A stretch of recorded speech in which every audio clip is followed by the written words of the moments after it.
नमस्कार दोस्तों, आप सभी लोगों का बहुत बहुत स्वागत है। आज हम लोग घन के बारे में सीखेंगे, घन कैसे निकाला जाता है।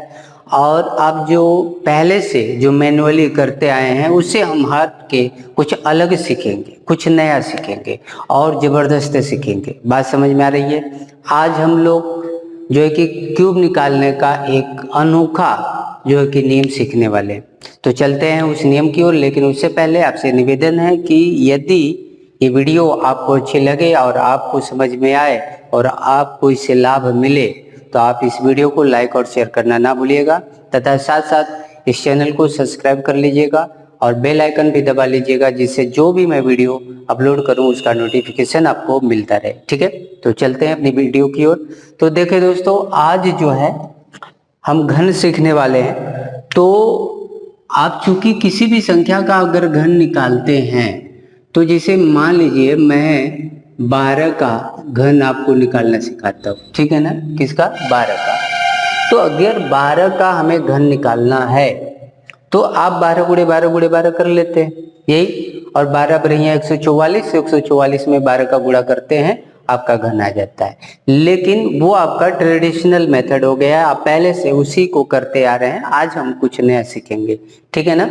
तो देखिए इसमें करते क्या है, यहाँ पे जो संख्या दी रही है उसको दो पार्ट में आप डिवाइड कर लोगे, ठीक है ना? ये 12 है तो एक और दो कर लोगे। बात समझ में आ रहा है?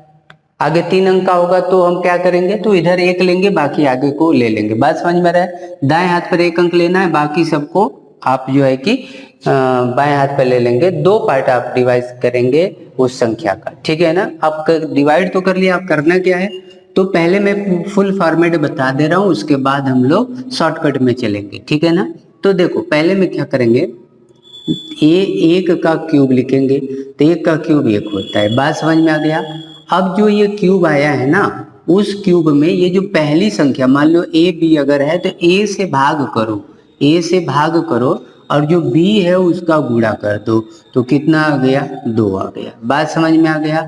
अब तीसरा काम, जब ये मिला तो इसमें भी अब ए से यानी पहली संख्या से आप क्या करोगे, भाग दोगे, और दूसरी जो संख्या होगी यानी 2 से गुणा करोगे तो कितना आ गया आपका? 4 आ गया। बात समझ में आ गया? अब 4 आया है तो 4 में अब फिर पहली संख्या से भाग करो और दूसरी संख्या का आप गुणा करो। बात क्लियर हो गया? तो आपका आ गया 8। बोलो यहाँ तक क्लियर है ना? इसमें आपको कोई दिक्कत नहीं होनी चाहिए, ठीक है ना? आपने पहली संख्या जो थी यानी ए जो माने हो उसका क्यूब किया, क्यूब जो भी आएगा उस क्यूब में इसी से भाग करना है और दूसरी वाली का गुणा करके लिख देना है। बात समझ में आया? फिर जो गुणनफल आया उसमें फिर पहले से गुणा भाग करना है और दूसरी से गुणा करके लिख देना है। फिर जो गुणनफल आएगा उसमें फिर पहले से भाग करना है और दूसरे अंक से गुणा करके लिख देना है। बोलो यहाँ तक क्लियर है? तो एक आपका पहला स्टेप था। दूसरा स्टेप में आप क्या करोगे कि ये जो बीच वाली संख्या होती है ना, इसी का दुगना जोड़ोगे, यानी इसका दुगना कितना होता है? 4, और इसका दुगना कितना होता है? 8। तो अब देखो ये पहली संख्या, अरे जोड़ने पे 6, ये जोड़ने पे 12 और ये 8। बोलो ये दो स्टेप आपको समझ में आ गया? क्लियर है ना? अब क्या करोगे आप कि जो ये आपको मिला है इसमें पहले वाले में 3 अंक, दूसरे वाले में 2, मतलब 0 अंक का मतलब पहली वाले में 3 जीरो, दूसरे वाले में 2 जीरो, तीसरी वाले में 1 जीरो, इसमें कोई जीरो नहीं लगाते हैं और बाकी सबको जोड़ देते हैं। बोलो यहाँ तक समझ में आ गया? याद रखना, पहली जो ऊपर मिलेगा 3 जीरो, दूसरे में 2 जीरो, तीसरे में 1 जीरो और इसमें कोई जीरो नहीं। फिर इसको जोड़ दो तो कितना हो गया जी? 1000 दिख रहा है, 6 1 700 दिख रहा है, 20 7 28 दिख रहा है, 1728 आपका आंसर हो गया।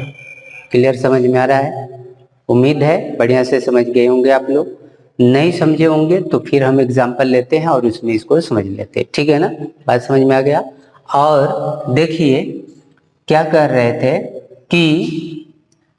कि ये जो जीरो बढ़ाने का जो आपका काम है, ये जब 4 अंकों की होगी, जैसे 1005 हो जाए, 1006 हो जाए, ऐसी संख्या 999 के ऊपर की होंगी, मतलब ये जो संख्या अभी तो 2 अंक की है, फिर 3 अंक की देखोगे, फिर 4 अंक की देखोगे, तो 4 अंकों में क्या होगा, ये जीरो की संख्या 6 हो जाएंगी, 3 के बजाय 6, और इसमें फिर 4 जीरो हो जाएंगे।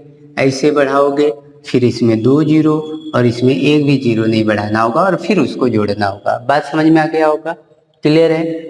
चलिए कुछ एग्जांपल लेते हैं और उसे करते हैं, ठीक है? तो देखिए दोस्तों, अब जैसे मान लीजिए हमको 26 का क्यूब निकालना है, तो हमने कहा इसका क्यूब लिखिए, तो 2 का क्यूब 8 होता है। अब देखिए मैं शॉर्टकट नहीं लिखूंगा, अब सॉरी, अब फुल फॉर्मेट नहीं लिखूंगा, अब शॉर्टकट में ही चलेंगे। 2 का क्यूब 8 हो गया। अब 8 है, 8 में 2 से भाग करो 4, और 4 6 कितना हो गया? 24 हो गया। बोलो समझ में आ गया? फिर 24 में 2 से भाग करोगे 12, और 12 6 72 होता है, ये हो गया। अब इसमें भाग करो तो 36, और 36 छक्का 216 होता है। बोलो समझ में आ गया इतना? अब 24 का दुगना 48 होता है, 72 का 144 होता है। अब इसी को 8 कर लो, 3 जीरो दे दो। ये आपका अगर जोड़ते हो तो कितना हो जाएगा? 72 पे डबल जीरो। बात समझ में आ रहा है ना? ये 8 4 12 6 72 और 2 जीरो दे दोगे। इसको जोड़ोगे तो कितना हो जाएगा आपका? 1 जीरो दे दो पहले, तो 4 2 6 7 4 11 और ये 2, ठीक है ना? बात समझ में आ गया? 2160 हो गया, और ये 216 इसमें जोड़ दो। बात क्लियर है ना? तो ये 6, ये 7, और ये हो गया आपका 5, और 8 2 10 17, 17 576 आपका 26 का क्यूब हो गया। क्लियर है ना? समझ में आ गया होगा?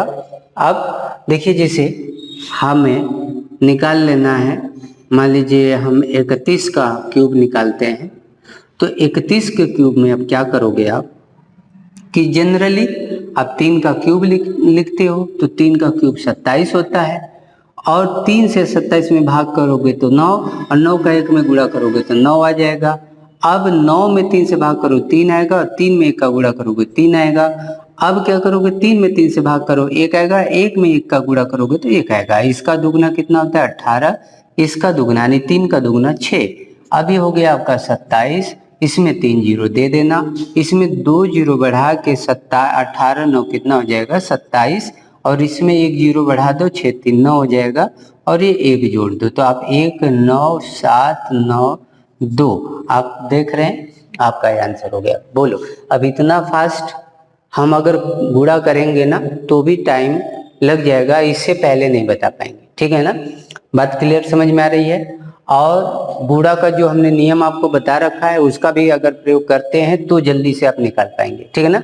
अगर मैनुअली हम करते हैं तो हमें टाइम लग जाएगा, लेकिन यहाँ पर आपको कोई भी टाइम लगने वाला नहीं, ठीक है ना? अब जैसे मैं कोई दूसरी संख्या लेता हूँ 3 अंकों की, तो 3 अंकों में देखो, जैसे मैंने ले लिया 105 का, आपको क्यों बताना है। अब 105 का मैनुअली करोगे तो जैसी बात है टाइम तो लगना ही है, ठीक है ना? टाइम लगेगा, लेकिन अब इस नियम से हम देखें कितना टाइम लगता है। तो देखो, हमने कहा था 2 पार्ट में डिवाइड कर लेना, आप दाएं हाथ पे बस एक संख्या रखना और बाकी संख्याओं को एक हाथ पे रखना, ठीक है ना? तो अब देख लीजिए क्या हो रहा है। तो यहाँ पर 10 का क्यूब होता है जी 1000 होता है, और 1000 में से 10 से भाग करोगे 100, और 5 में गुणा करोगे तो 500। बोलो समझ में आ गया? अब उसके बाद फिर 10 से इसमें भाग करो 50, 50 पंजे कितना हो जाता है? 250, और उसके बाद फिर 10 से भाग करो 25, 25 पंजे 125। बोलो समझ में आ गया इतना? इसका दुगना होता है 1000, इसमें बढ़ा दो, इसका दुगना होता है 500, इसमें बढ़ा दो। बात समझ में आ गया? अब क्या करो कि भाई 1000 तो था, उसमें 3 जीरो आप अपने से दे दो, ये हो गया आपका 1500, 1500 में 2 जीरो और बढ़ा दो, तो ये हो गया आपका, ठीक है ना? और उसके बाद ये 750 है, 750 में 1 जीरो अपने से बढ़ा दो, ये 125 है। अब इसको जोड़ दो, 6 7 5 1 1। बोलो समझ में आया? क्लियर है ना? तो ये क्यूब निकालने का बहुत ही अनोखा मेथड है, और इस तरह से आप जो है किसी भी संख्या का जो है कि क्यूब निकाल सकते हैं, बहुत ही फास्ट निकाल सकते हैं। तो उम्मीद करूंगा आपको समझ में आ गया होगा, और आज के लिए हम इतना ही रखते हैं। फिर मिलते हैं अगली वीडियो में कुछ नए नियमों के साथ। तब तक के लिए नमस्कार, धन्यवाद।